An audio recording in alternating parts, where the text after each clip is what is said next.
Hello, everybody. Hope you're all doing fantastically well. We are back with the debrief. I'm joined by two of my finest co-hosts this evening, this morning, wherever you are in the world. We're back talking Leeds United, and isn't it fantastic talking about Leeds United with the vein of form that we're in right now? A absolute dominating performance against the red half of Yorkshire the other day. We're going to get into the thick of that, but primarily, everybody, if you want to really get into the analytical side of that, we have done it to death on the counterpoint this morning with myself and Joe Wayman. Joe can't be with us tonight, but we are going to be getting a little bit more into expectations, predictions going forward, how we're feeling, form, and of course, Daniel Farke's press conference and Watford. Before we kick off this show, everybody, please make sure you're liking, commenting, subscribing. We are sponsored by IPM Group UK. All of your CCTV and surveillance, keep it in the Leeds United community. You can do so, everybody, by clicking the link in the description below. We are all sponsored by Football Prizes, all of which Leeds United fans. Keep it in the community, everybody.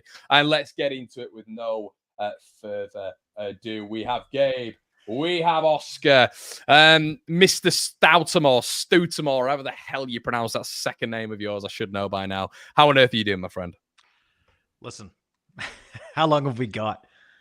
In 1 week's time, my partner walked out on me unexpectedly. I'm on enough Prozac to turn me into a zombie. My industry is in flux, and I've got spots on my forehead. But Leeds United have won a football game in convincing fashion. Nothing can yuck my yum, Connor. I'm doing fantastic. That's right, my friend. Whatever happens in the world, as long as Leeds United win, that's what sets that mood. Oscar Maria, he's got his hat back on. The visor is there again. How are we doing, mate? All good? Yeah, good, mate. Good, mate. The gold visor has made its return. Yeah, good. Exactly as Gabe said, maybe going a little bit better than Gabe's week. Exactly as I said. I hope not. But I meant more in terms of the performance. Obviously, convincing win, best win of the season for us, best win in a long time for us, and things look a lot rosier, mate. Things look a lot rosier, but all is good in Oscar Mario's world at this moment in time. Good stuff, mate. Absolutely fantastic stuff. Gabe, we're going to touch on it a little bit, mate. Of course, we have to. It is the elephant in the room. It's Chris Wilder. It's Hamface. It's a win against Sheffield United. How are you feeling after that one? Fantastic. Thought it was at first I thought it was just a professional performance, a very good performance, but the second goal, a convincing scoreline. I thought that you can just look at the number of touches in the box. I think it was something crazy like 34-5 or 34-4 or something like that. It was so disproportionate in favor of Leeds United. We completely dominated all phases of the game.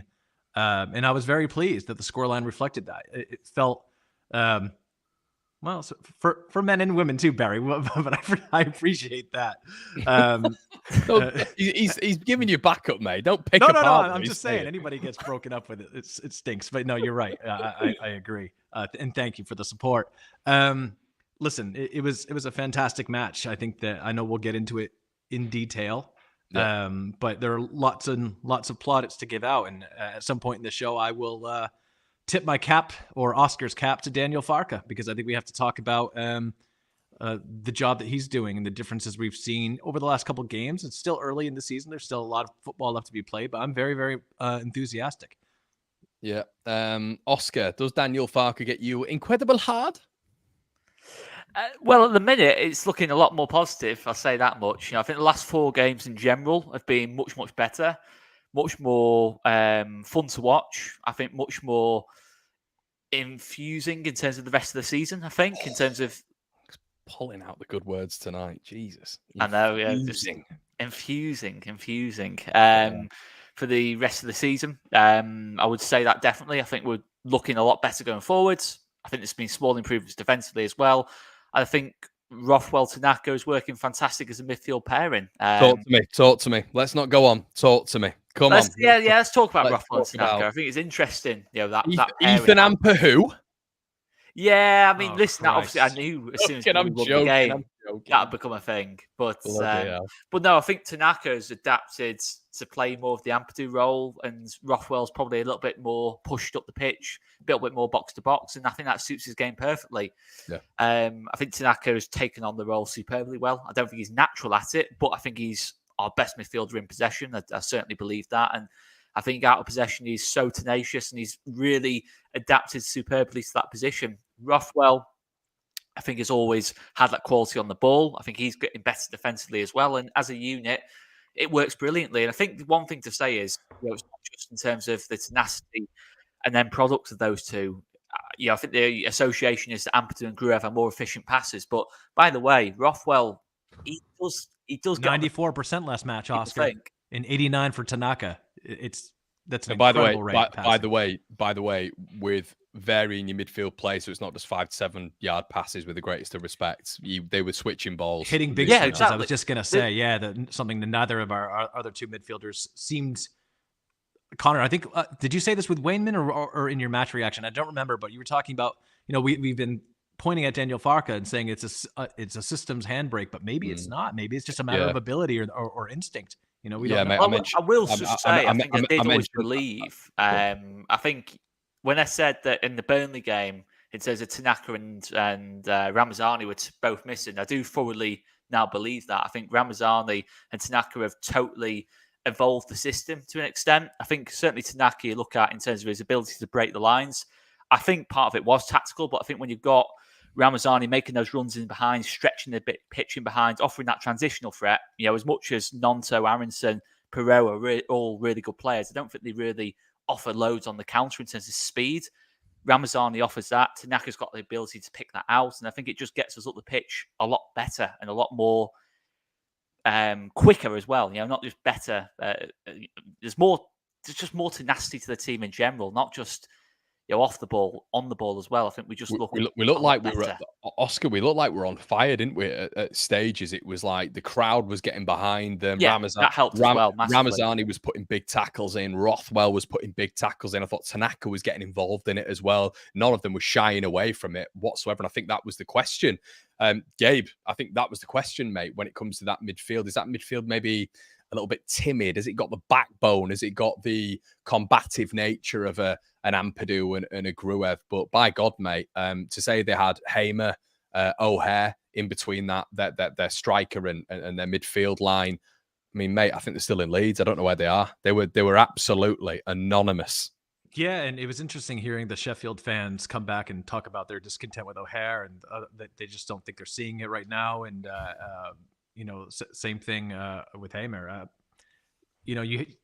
I don't like to look at single matches and ride a high for too long and to make these sweeping assessments. But I have to say the level of play we saw from those two midfielders, my concern was they don't cover ground the same way Gruev and Ampadu do. But what I will say is their discipline in spaces and to not bite forward or to lose their shape, knowing when to get on the back of a player when he's receiving the ball and how to disrupt passing lanes. That they positionally, the play was excellent.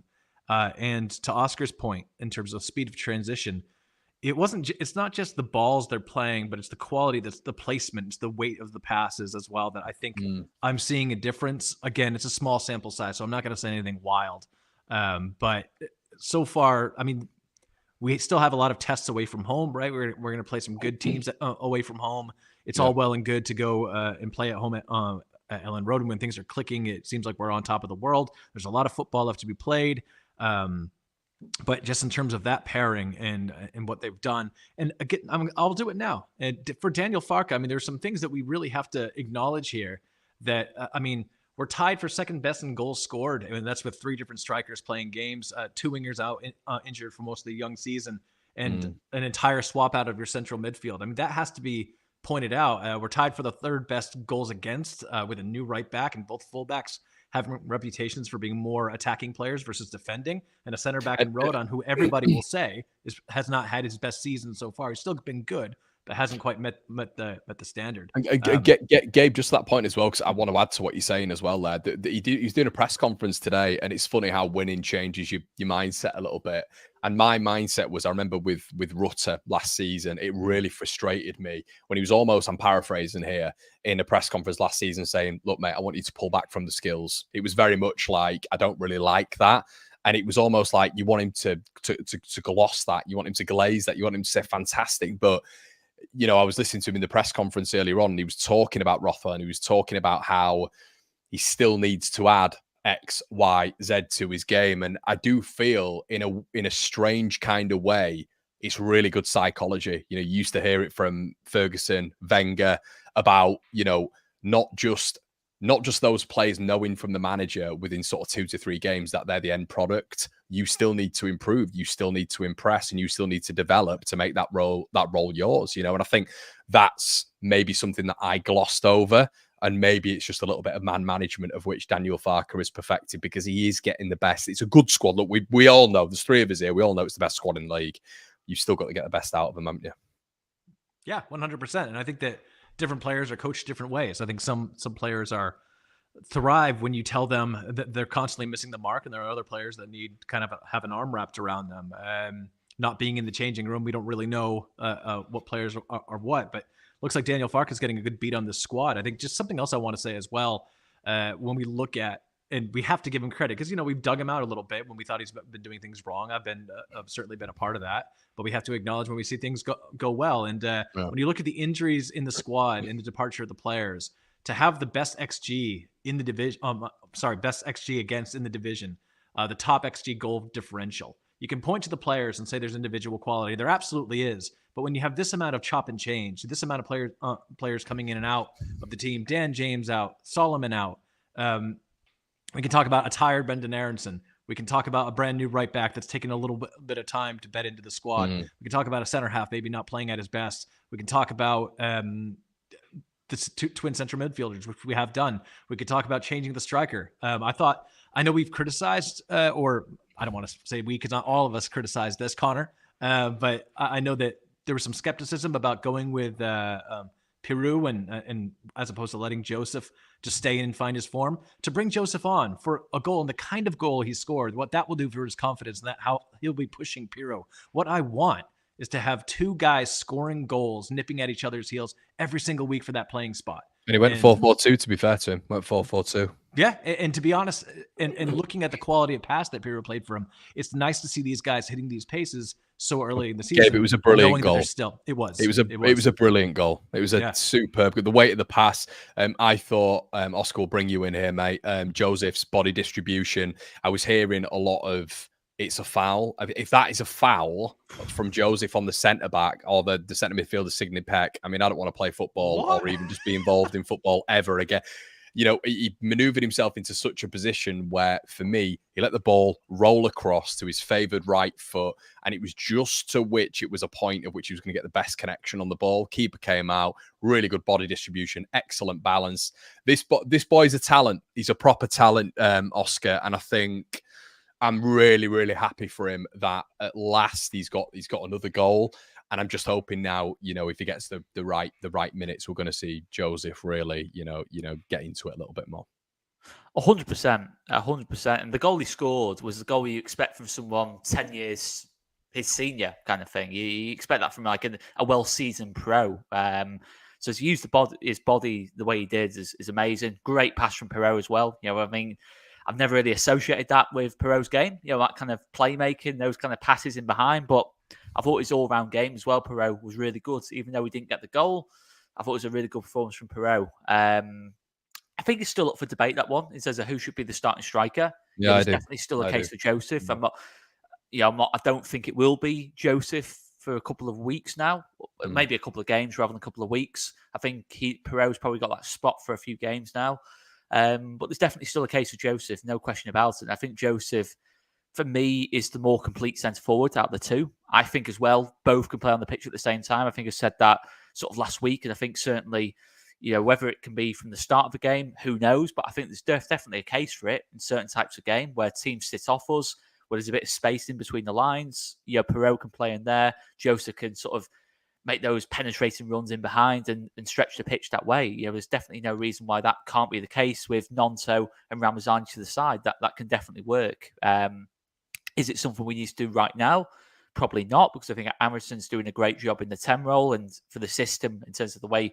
I think something we need to talk about is the way we press from the front. I think we definitely have pressed brilliantly the last 3 or 4 games. Try not to interrupt. I just want to say good instead of great. I want to nitpick the language. I think he's done a good job at the 10, but you can't miss like 3-4 chances and get us. Yeah, I think he's been all right. He's been all right. I think, to be honest with you, I think it was a much more lively performance from Aaronson compared to his last few. Listen, he should score the chances, but it's the fact he's getting the chances, which I kind of look at as well. The fact he's had that tenacity to get in the box and getting those chances. Listen, I think Perot will take them, but I think just know what I'm like, Oscar, with rhetoric. Yeah, I know. It's I just think with Brendan, Oscar, it's got to get to that point of which we're talking, and me and Gabe have spoken about this because Gabe, obviously watching him for the US men's national team as well, hones in on Aaronson a lot, understandably.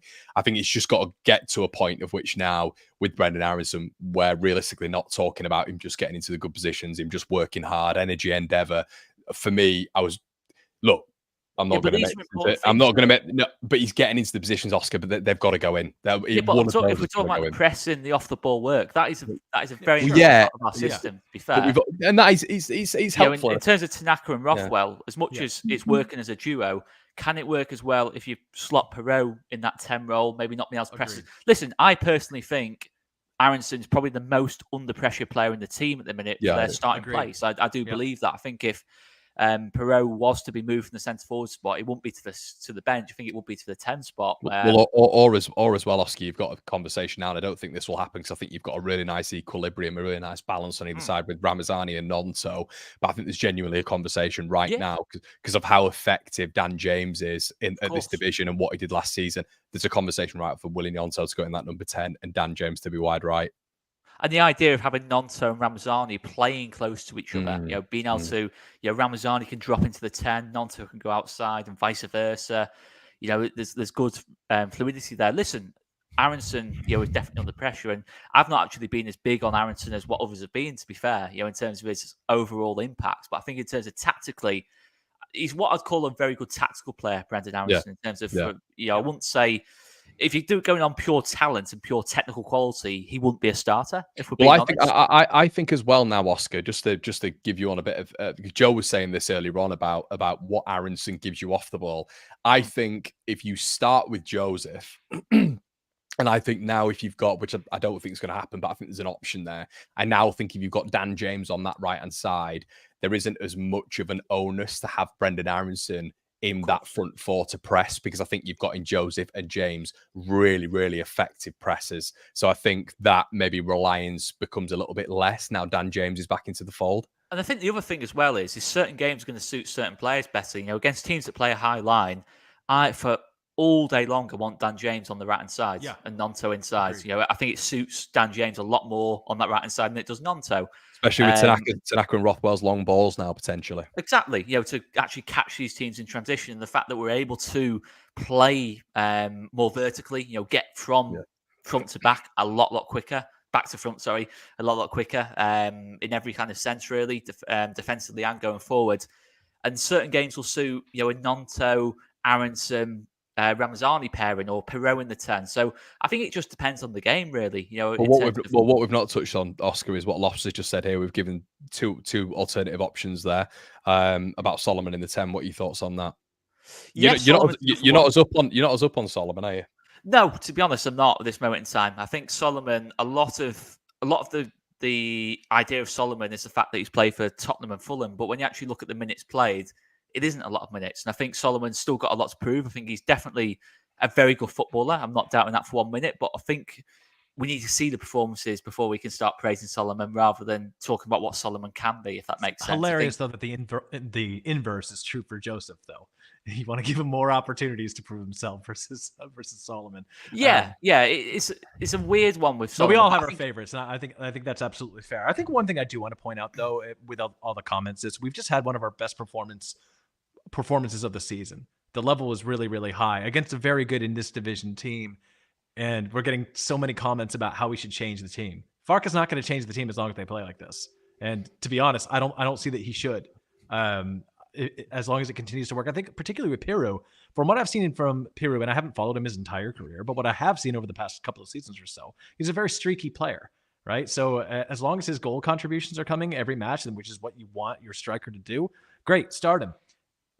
If Joseph can continue to come off the bench and be impactful, then you continue to go with that. But the minute I see a drop off in Peru, and this goes for Aaronson as well, this goes for anybody that's come in the team, the minute you see a drop off, right away, I think you want to make that change because the team is so deep. But I wouldn't mess with anything right now. exactly. That's. I think as well. Like, you look at Leeds now, lads. I'm looking at Norwich. I mentioned this previously. I think Norwich will be right up there. I'll be honest. I think Norwich impressed me, to be fair. And that was probably out the last 3 games, the one where I thought, okay, yeah, they were maybe the best team against us for a longer period of time. I'm looking at Sunderland, and for it not to be a freak ending, which Farke can't control, Leeds have dominated that for 75, 80 minutes, and we've done the exact same thing the other day. I'll be honest, I've seen West Brom, I've seen Burnley stack 10 men behind the ball and look for a counter-attack with a £35 million player in Koleosho, and that be their end game. This division, for me right now, is for the taking for Leeds United. From what I've seen, I needed to see the last 3 because I thought we had 3 really tough games.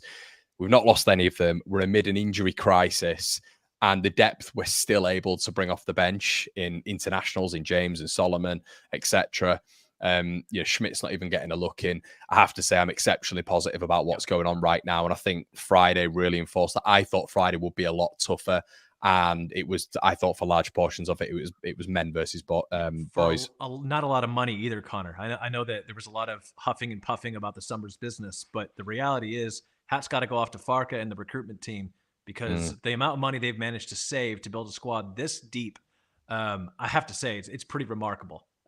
They've done a great job. Still early, right? I mean, and I think there are some vulnerabilities we do have, and we need to think about that.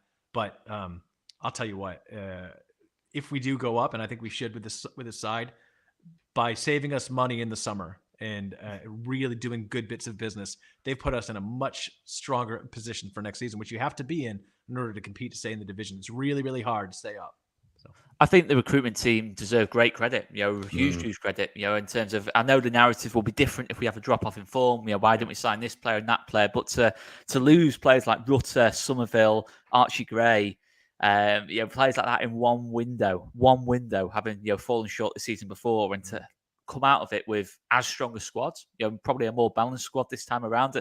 Listen, as much as Archie Gray will be an unbelievable footballer, but I think in terms of who's going to offer more in the here and now, I'm genuinely going to say Al Tanaka will offer you more in the here and now. I think Gray will be the better player. I'm not denying that for 1 minute, but Gray will also make mistakes. He made mistakes last season. He's a young player. Yeah. Al Tanaka is in the here and now, ready to perform. Ramazani in the here and now, ready to perform. The same with Jayden Bogle as well, who I think is getting better and better by the game. I think he's in outstanding form, by the way, Bogle. So it's massively positive in that sense. And I think it does justify as well. I'm just going to go to a slight negative. Okay, slight negative. I mean, it does justify how annoyed I was about the Norwich and Sunderland games in terms of us, taking our foot off the gas. I think in both games, I think certainly the Norwich game, I think we're at our best when we're on the front foot, when we're pressing from the front and being aggressive. Being a team that wants to go and score goals, like we were in that first 70 minutes against Norwich before we took off Ramazani. The same against Sunderland. Really, I felt in that last 10 minutes of that game, we didn't need to do the Schmidt and Byram subs for Nonto and Ramazani. I didn't think we needed to do that and show Sunderland that respect. I think we could have just gone on the front foot and won that game 3-1, to be honest, or seen it out as a 2-1. I think we're definitely not a team that suits just dropping in and seeing out games. I think we are best when we just go on the front foot. Against Sheffield United, I was a little bit worried at 1-0 up, would then sit off them and show them respect. We didn't.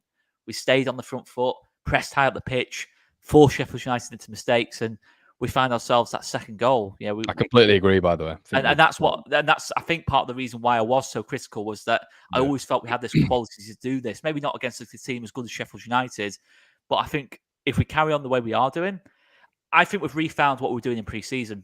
As I said, pre-season massively got me up for this season. I thought it was our best pre-season in a long time in terms of performances. I think every single game we played fantastic football.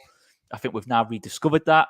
I think with Rutter obviously leaving and James's injury, we've had to obviously have that adaptation period sort of 7 or 8 games. But now we've kind of found our way again. No doubt about it. And I think we're getting better by the game as well. I think if you take the last 4 games as like a block, I think we played better by the game. I know Coventry won 3-0, but I think we played probably better in the Norwich game. And then I think we played even better in the Sunderland game. And I think you saw a complete 90 minutes against Sheffield United. And so that is the... I think if we played... I think if we played West Brom now I think we'd beat them. I think we'd give West Brom a bit of a licking, to be honest. We'd beat them. Honestly, it'd be a 2-0 professional win, honestly, away from home. I understand why in that game we went a bit more defensive, because at that point we were a bit of a mess defensively. We were in turmoil at that point. And that could still come out as a good point, that one. But I think the Norwich and Sunderland games, those are ones where I think we probably were a little bit too. Certainly Sunderland, I think we're probably there for the taking on the counter for a 3-1 or just holding on for a 2-1. But listen, lads, as Colin's already alluded to, and I think we've alluded to for week upon week upon week, the league at the top end of the table isn't as strong. I think it's probably more competitive as you go down the league. I don't think there's any really bad teams in the league this season, to be honest. I think there's bad teams, but there's no one that's like a Rotherham kind of bad. I don't think there's a Rotherham bad. Truly trash teams. Well, there aren't Rotherham bad teams, but then again, we drew in our first match to Rotherham too. That's the only thing I was going to say is that there's this temptation when we see, and I don't just mean this group, I mean all football fans everywhere. There's temptation when you see high levels of performance to forget the division you're in, and that the players who are playing in this division are doing so either because they're too young and earlier in their careers or because they are not consistent.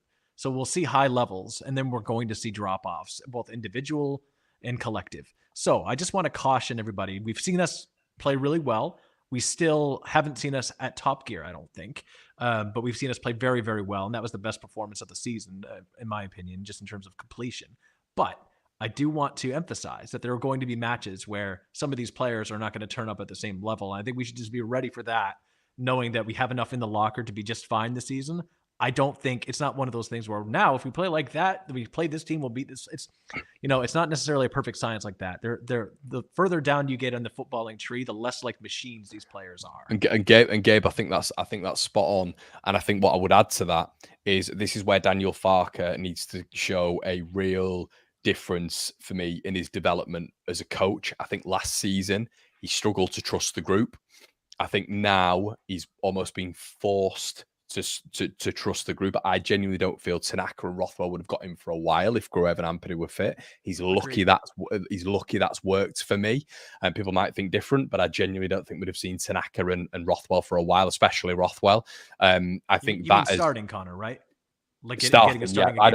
I think if Gruev and Ampadu were in, I think we'd have seen minutes, but I'm not convinced that we'd have even seen Tanaka come in. To be honest, I think we'd have seen maybe a little bit down the line. But same for Ramazani, Connor, as well. Yes, over Solomon. Same for Ramazani. So, and I completely agree. So his hand's been forced because Solomon wouldn't have lost his place. Ramazani would have had fleeting minutes, but he was talking about competition today. But this is a real onus on what we've spoken about loads of times, lads. And Gabe, for me now, it's a lot about rotation. Now we are looking at, I'm not picking on him whatsoever, but he's played for the US men's national team.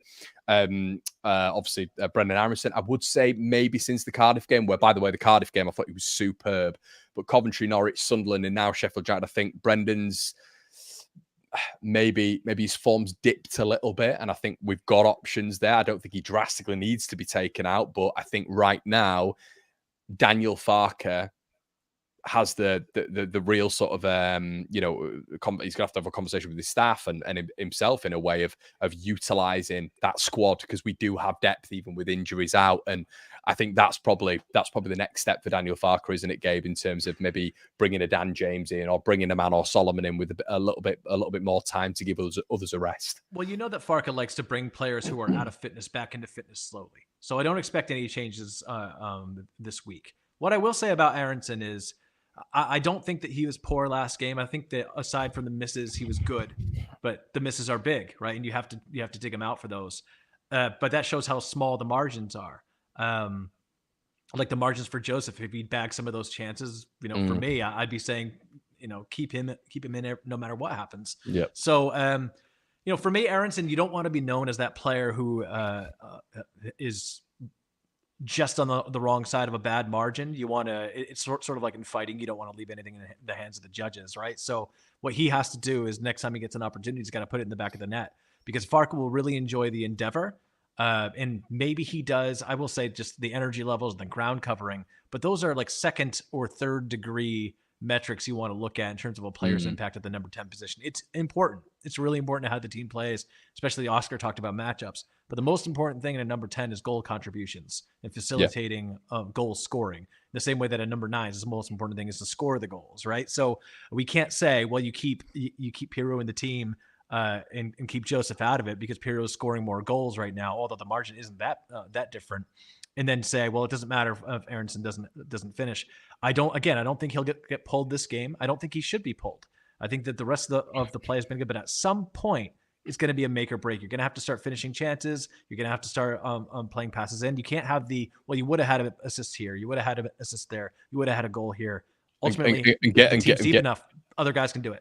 And Gabe as well, just to add to what you're saying there, we're talking about Pirou, we're talking about Joseph. Oscar was talking about them pinning back the centre-backs when we're up against it a little bit, when they've got like a flat back 12. But it feels like as much, if you're starting Joseph and maybe you're starting Pirou as well, we spoke about this earlier, you're getting that pressure there. You're getting that pressure in the forward line, especially if you'd start Dan James as well. So I feel there needs to be a little bit of an evolution still in Aronson's game, and we were highly complimentary of him at the beginning of the season. Just want to see him getting back to that stage where his weight of pass was what it was, his head's up a little bit more and he's taking his time a little bit on the ball. I just think sometimes it's getting back to that thing with Brendan where he's got more time than he actually thinks. And but if he finishes Connor, we're having a way different discussion. If he finishes one or two of those chances, like we're having a different discussion. And that's where he's going to have to learn the easy or hard way. I mean, the easy way of learning is just do it. The hard way is you get benched again because you're not scoring these goal scoring opportunities. Yep. I think the thing as well is I don't think Brendan Aronson is suddenly going to become a brilliant striker of the ball and a brilliant finisher. I think what you see with Brendan Aronson is a lot of what he is, but I think he's a super, super useful player. I think his general finishing can definitely improve, but I don't think he's going to become someone who's going to strike the ball from 25 yards out into the top corner. I just don't really see Brendan Aronson as that kind of level of ball striker. I don't think you can teach that. But if you're in front of goal and the ball comes to your foot, just get it on frame. You know what I mean? Like, I think that has to be the baseline for him. But I think it's one of those as well with Aronson is it's definitely a case of rotation more than anything. But I wouldn't rotate for Watford because I think Watford, they're a team that's up there. It's going to be a difficult game on Tuesday night. I think when you've got the momentum of the game we've just played as well, I think the rotation for me comes at Bristol City, where away from home, you probably want Dan James's transitional speed to help us on the transition and make us more of a transitional threat. And Nonto maybe inside in that 10 role, knitting the play together, or maybe a Pirou and Joseph and going a little bit more direct in terms of more of a 4-4, even 2 kind of shape. When you got Pirou and Joseph in there. It's Mike Bassett. Mike Bassett's style. Helvetes just said, just popped in to say hello, Connor. I'm trying to be optimistic. Everyone seems to be kissing our arse at the moment. And after seeing Al and Rothwell masterclass, it's hard not to be excited. Now, lads, profile pick as well. That is fantastic. That is hardcore stuff. That is fantastic. That's something that gets Gabe going. That really does. Very dour, and I appreciate a good bit of dark fantasy as a dark fantasy. That's like Gabe. That's like Gabe's version of Matt O'Reilly for me, isn't it? That's Gabe porn. That's Gabe porn. That sounds like you're saying gay porn. But by the way, it did sound like that. Connor, that's the way you watch a football match. Sat back with red eyes, looking angry. Mate, I'm telling you, when I was as we've laughed about a lot of times, Gabe, I'm sure there's probably plenty of times on Friday where you were thinking to yourself, God, Connor's going to be loving this midfield performance. And there was a bit in the I think it was the first half or maybe the start of the beginning, the start of the second half, where there was almost like a rondo in the middle of the pitch where like Rothwell and Tanaka were like one touching it, and then Ramazani was coming in one touching it as well, and then it got to Pirou, and then he spread it out wide to Nonto, and I was like, this is just fantastic. I'm enjoying this so much. You were sounding like Ray Hudson. In fact, that the only thing in my brain, I had a moment of sort of mild annoyance when Joseph scored, because I'm like, this means Connor's going to be talking about this for 3 days. Like, did you see him holding off that player on his back and like just gushing over the player? So. But I just and yet Teletone Monkey, I do, mate. Euro shot. So I'm just so happy with that midfield guys, like, oh man, I just love, Joe, like, because we always talk about it, and I have to be honest, because this was a perfect example of why I get annoyed at it, Gabe, and why sometimes I feel people don't quite understand my point. It's like I'm asking for too much, but what you saw the other night is exactly what I was asking for, not just because we won the game 2-0 and we were dominant. That's exactly the performance I was looking at from the midfield two against Sunderland as well. That's it, and we drew that game. I just think how they control the tempo, how there's almost, I mentioned this morning, there's almost an invisible rope between Tanaka and Rothwell. They don't have to communicate where they're going. There's just a quick glance to see where they are. The variance in the play, they'll drive into the middle, but then they'll just go lateral. They'll go back to Melie, but then you'll see a spread. And there's just such variance. And I just think there's a lot of like bollocks flying around of, oh, if Gruev and Ampadu was in there, we wouldn't have conceded the chances. That's for me, that is bullshit. That is bullshit. And what chances? Just Sheffield United didn't have any chances. Really. So not Sheffield United, but I'm talking about Sunderland. I'm talking about Sunderland too. Well, one. But this and let's bear in mind as well, when we had one of those defensive profiles in last season, I'd say Joe Bellingham maybe had a better game against us last season and scored when he wasn't tracked by our midfield, where we had a defensive player in there. So I just think that it's been glazed a little bit too much that Rothwell and Tanaka can't do the defensive side of the game. I just don't think they're as obvious. Do it differently. It's about positions and passing lanes. It's not about... That's exactly right, Dave. Me it's specific, Oscar, just let me finish my point, mate. Sorry mate. It's for me, with those two, it's about perception and it's about football IQ. You don't have to be sliding round. You don't have to be putting big tackles in, even though that's what we've just been saying with Rothwell. It's about reading the game. There's so many top-class operators who can do multiple roles without doing that combative tackle and needing to do it. I just think sometimes maybe with these two, they're overlooked. And I think they're so good at the minute. And we've had 3 games of it against 3 of the top opposition in this division, 3 of the top midfields as well, by the way. And I just think it needs to be really shone on them how well they're doing right now and how their distribution and how well they're ticking over that midfield engine is benefiting everybody around. Don't forget that in that game, you had a hell of a lot of 1v1s between Ramazani and the fullback and Nonto and the fullback that was aided by the midfield switch quickly. And that was, I just think there's a lot that needs to be said for that midfield. Go ahead, Oscar. 100%. And there's 2 points really with this.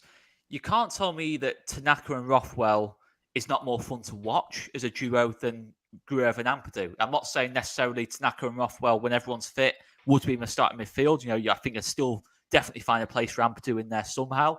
Even if you have to go to a midfield 3, which is also an option, by the way. In terms of having Rothwell and Tanaka as 8s, I see no reason why that couldn't work either. But it's certainly more fun to watch Tanaka and Rothwell. I don't think there's any coincidence at all that our attacking play has been a lot better since we've kind of evolved that midfield pivot. Partly because it's been forced on us with the injuries, but partly since Tanaka came on for Gruev against Coventry. I think you're seeing a different Leeds in that kind of sense. There's nothing against Gruev. It's just, I think different profiles suit different teams. And I think in this system, you want that ball progression out the back, because before Tanaka and Rothwell came in, we were so reliant on Pascal for that from deep. How reliant were we on Pascal to advance play? And something else to point out is that this idea of not having a defensive presence in there automatically makes us worse defensively. But as Gabe kind of alludes to as well, it's how you defend. Liverpool, Man City and Barcelona do not have a natural 6 in the team. There it is, Connor. There it is. Well, look at the teams. Look at the 3 teams. Liverpool had played the midfield of Ryan Gravenberch, Curtis Jones and Szoboszlai yesterday. There's no natural number 6 in there. Man City, Kovacic, Gundogan, Phil Foden, plays Bernardo Silva. There's no natural 6 in there. It's about how you defend, not the profile. But City have a better balance in that midfield with Rodri, and Liverpool outwardly wanted us. We know what he was trying to say. Sorry, I'm doing a Gabe. Nitpicking. I want to see if you agree with this, though, Oscar. I want to see if you agree with this. So one of the things I've noticed about these 2 midfielders that seems different. Again, limited data sample. Don't want to go nuts. But with both Gruev and Ampadu, one of the issues we had last season and this season, to start, is it seems as though the passes are really predictable and almost pre-planned. The first option is the conservative one, and then they'll have a look up to see is something a little bit more progressive on. And if it doesn't seem like a perfect opportunity, maybe they don't play that ball. Versus Tanaka especially, I don't know what he's going to do with the ball. And even the way I think his first touch is sublime. I think it's a lot better than, maybe not a lot better, but I think it's the best of that central midfield crop. The way he even just shifts his weight around when he's under pressure, you can tell he's engaging the play proactively. Mate, he's got so good. really good vision as well. He's my favorite player in the team. Yeah, and it just seems as though, and I want to know if you agree, it just seems that these players, it's not that they have a greater IQ of the game, but it's a different way of seeing it. I think that the other two guys think, okay, our job is to protect the ball first, right? And then if we can, we play a progressive pass. I think Rothwell feels that his job is to be progressive, and Tanaka is somewhere like... But we'll all say this, by the way, mate. You're on the right channel. It is better. I just think Tanaka always looks at what the defense gives him and makes his decisions based on that, and is so good with the ball that he's... I mean, look at the types of balls he played. And Rothwell, 94% and 89% in that match. Relatively so. I think they were both over 90 the match before. And it's not just about completion, but it's about, are you under pressure? Are we playing teams that are relatively open? Both Sunderland and Sheffield, relatively open games. It wasn't a protracted war of territory. It just seems that they think about the game a little bit different. And Gabe, as well, when you're talking about that pass completion rate, just one in particular, what I'm thinking about was when Rothwell got the ball, Drummond Ramazani hit the post, and he drives in out of nowhere. I didn't expect it. It was just pure agility, and it was like, whoa, where's this coming from? Drove past, went past three men, and played a ball a little bit heavy, but it got to Ramazani. That's a pass completed. But it's the complete variance in that. Whereas the metric for maybe Gruev with being, with all respect to Gruev, that same. So what he would get from just passing the ball sideways 5 to 7 yards would still be, let's say a 1% or a 2% or 100% completed pass, the exact same as Rothwell's was in that situation. But there's one which is more effective in that development, in that build-up phase, and it's Rothwell's. So you've seen Ampadu too play really slow. Like, we've criticized that before sometimes, where he just kind of slows everything down. I think by design, like, all right, guys, let's settle down. Yeah, there's a lot of value to that. Possession retention, 100%.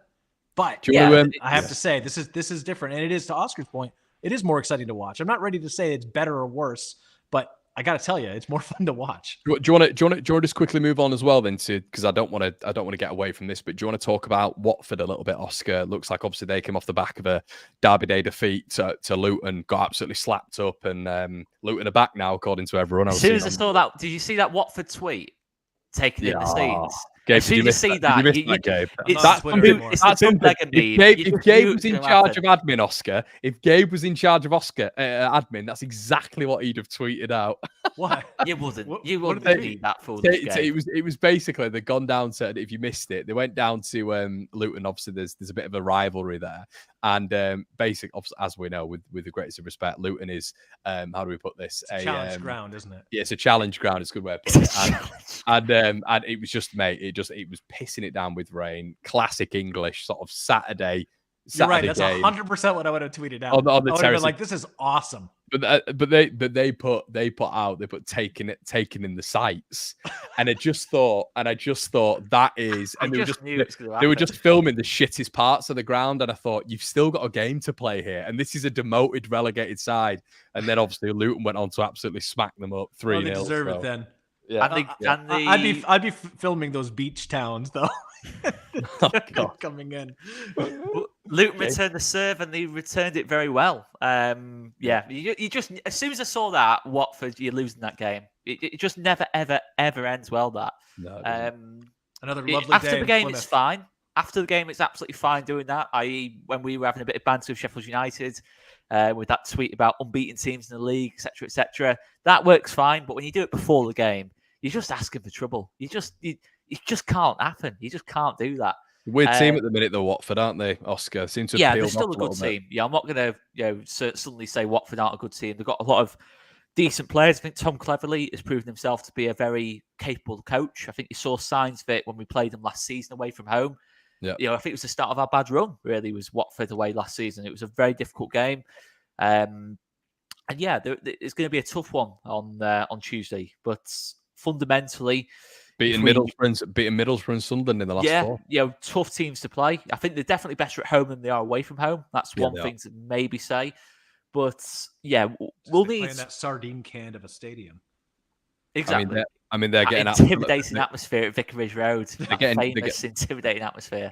They're getting lit up away from home as well. 4-1 against Norwich. They lost 3-0 to Preston away from home, 3-0 to Luton, and that's the last 3 away games. So, but let's not forget, lads, when we went there last season, this was amid Leeds, some would say, falling apart again. Where we would just seem to have dipped off massively, and how we got out of that game with a draw, I have no idea. Watford just battered us. It was a Somerville monster class. I actually think that was Somerville's best game last season in terms of individually how he got us out of that game with a draw. I do not know. We were just getting battered, weren't we? We were getting absolutely battered. So he was honestly the only player who turned up that night. I don't think that's an exaggeration at all. So I see. Do you know what, Oscar? I see it as been a bit of a weirdly a bit of a trickier game. I see it as because maybe there's just an onus that we're going to win the game, and there's maybe probably a little bit more pressure on us. They're going to bounce back. Obviously, they're not going to be as bad as they were against Luton, although they did lose to Preston 3-0 away from home. And then they went and lost to, Luton on the road 3-0. But they did come back after Preston immediately and win the home game 2-1 against it was either Sunderland or Borough. So, as you said, they've got a different home record to what they have away from home. Still got a lot of decent players in there. I think Ogbonna might be out for this one. What's Musa Sissoko still playing for? Has he got debts or something? He's almost my age. Yeah, I can't believe he's still playing, but he's a bit of an enforcer, isn't he? So I mean, really it's just incredible. He's made so much money in his career. Put your feet up, man. Yeah. So unreal. Yeah. So obviously, we're just having a quick look at the team now. Bayo up front, obviously, was their absolutely rapid winger / centre forward. Ken Sema, the winger as well, who's still there. Kayembe, who I thought was atrocious against us. Ryan Porteous, who is just an absolute psycho. Do you remember him for Scotland in the Euros when he got sent off for no reason? Ilkay Gundogan's left ankle in half for no reason. And I'm seeing this, to be honest, Oscar, then probably going to a back 5 again. Are you? Yeah, definitely. And I think you've kind of alluded to it there, Connor, in terms of we've got to prove ourselves all round in terms of all these games that we can be as good as what we were on Friday night or look as good as we did. Because I think certainly against teams that have sat in against us, I think historically under Daniel Farke, we have struggled to break these teams down. And really, if you look at it, we've not really proven that we can do that with these last 4 games because Coventry came out against us on the front foot. Yeah.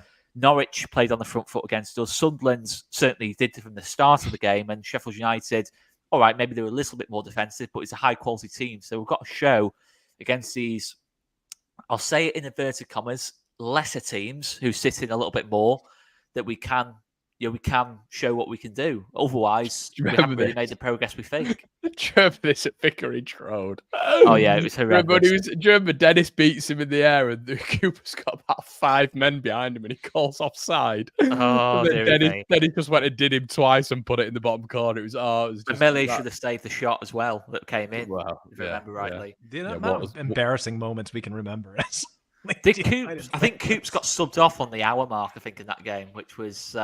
I think that was the end of his. I think that was the end of his Leeds United career. I think I said it in a video afterwards. I think I was that angry in a video afterwards. I put that is the end of Liam Cooper's career at Leeds United. You were right. To be fair, you were right. Yeah.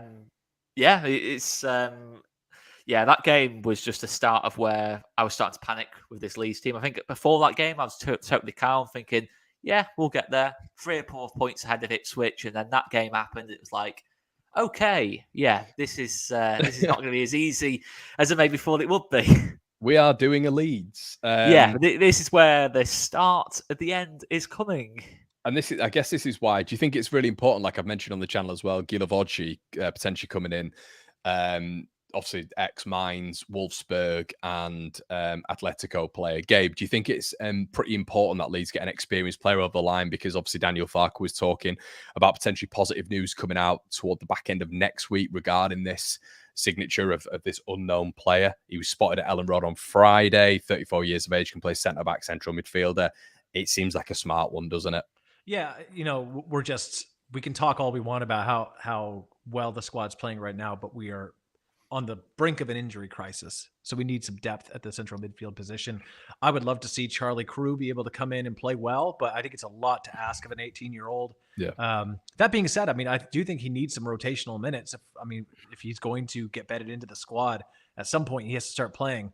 But yeah, I mean, you don't. If Tanaka or Rothwell go down, I don't know where you go. It's an important signing, to say the least. Oscar Gilavogi.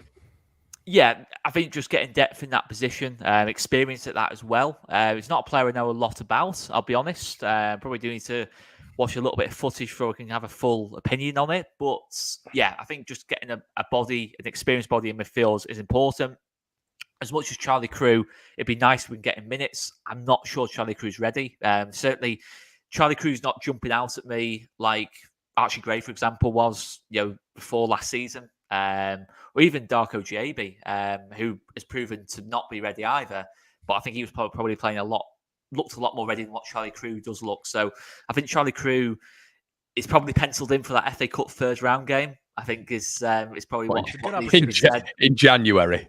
But that is, I know it sounds harsh to say, but I think that is going to be where he gets his chance, I think, to be honest. I'll have to play some substitution minutes before that, but you would hope if we see like a 3-0 scoreline, I want to see Charlie Crew come in. Yeah, there's that. Let me just read some of the games coming up, lads. So obviously getting this run we've just had out of the way, which was, by the way, let me just read this out again. Coventry, Norwich, Sunderland, Sheffield United. Okay, so beast of a game. We've not lost the game there. We've scored, quick maths, 4, 5, 6, 7, 8. We've got 8 goals. How many have we conceded? We've conceded 3, which is pretty. 2 and a freak.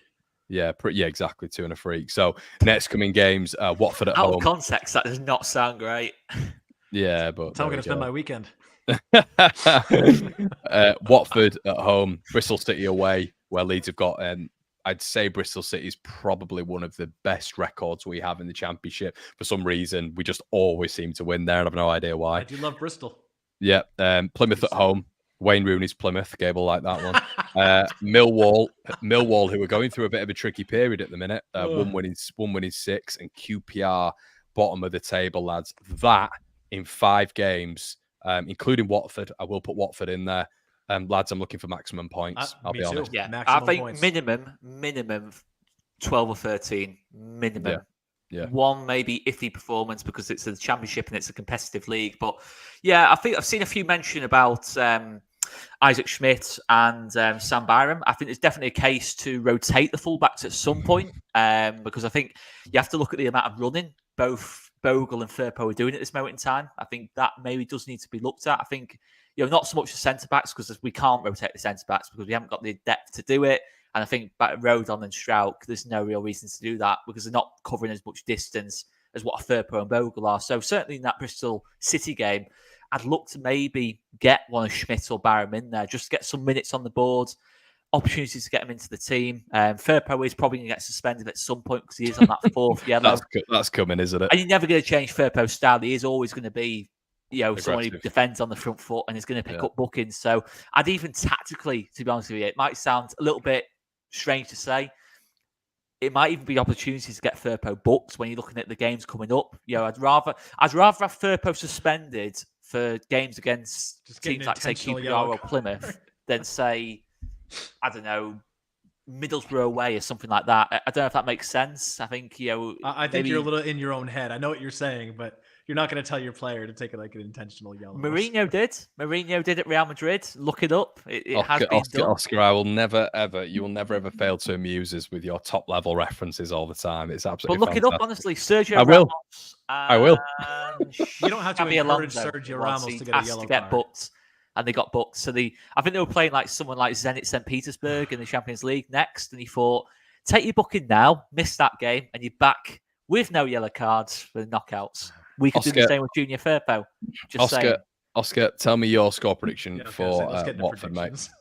I'll go 3. And Bristol City. 3-1. 3-1 against Watford. Good result. Firpo tactical booking. And 2-0 at Bristol City will win. 5 goals in a week. Gabe? 2-1 Leeds, 2-0 Leeds. Nice. Nice. Farke's first touch says Hamer didn't play versus us because he was on a booking. Well, he did play. He just was. We came off, maybe. Yeah, I think it was because he had a tight hamstring, wasn't it? But regardless, mate, he was shite anyway. So or a severe case of I can't be arthritis in this game. Yeah, I did playing too. him out of position for Callum O'Hare. He just looks overweight. I know he's always been like that, Hamer, but he just looks overweight. I don't know what it is. He just looks. I don't know. He definitely could lose a few, I think. But, I'm genuinely not sure he's fully locked in terms of Sheffield United. I genuinely think it might be one to watch in January. That potentially if Sheffield United aren't up there. Right. Let's see if Connor gives his usual 2-1 prediction, Oscar. That's the go-to. That's old faithful for this guy. You absolute bastard. I will go with tomorrow. I think it's going to be tougher than a lot of people think. I think they're going to have more chances. Definitely. I mean, Sheffield United never shot on target, so I think they will. But I think we'll be able to. It'll be backs against the wall, but it stinks of a midweek Leeds 1-0. A 1-0 win, and I think I'm going to go with it the weekend. I'm going to go 2 1-0s, boys. 2 1-0s on the road, 1-0 win, and I'd be very, very happy with that at home as well. Oscar, do you remember last season when we were going through dream scenarios for Connor, and he gave us a scenario of Willie Nanto coming in when we're a 1-0 down to tie the match instead of winning? It's fucking negative in your dream scenario. What's your dream scenario? You've got to make it realistic in the dream as well. I don't remember that. You guys are There's got to be some suffering. I've clipped it up. Dream. Don't worry. I'll send it to you later. 2-1 and 3-1. 2-0 Leeds, 3-0, and then I'll be Farke, and then all is okay with the world, says Sean. Guys, listen, it's been an absolute pleasure. Do me a favor, like the video. If you're on here and you've enjoyed it and you want more of this, please like the video. There's over 800 of you in the building. Make sure you slap it out. It's free, helps the channel out massively. Get your comments in after the video as well. Do you agree? Just listen, just glaze in the Leeds United glory at the minute. We've got to enjoy this at some point, haven't we? Football is a game of moments. We shouldn't just be in it, thinking about the long term all the time. But it's been an absolute pleasure, everybody. Gabe and Oscar, thank you so much for joining me, lads. And we will see you in a bit. Cheers. Take your meds, everybody.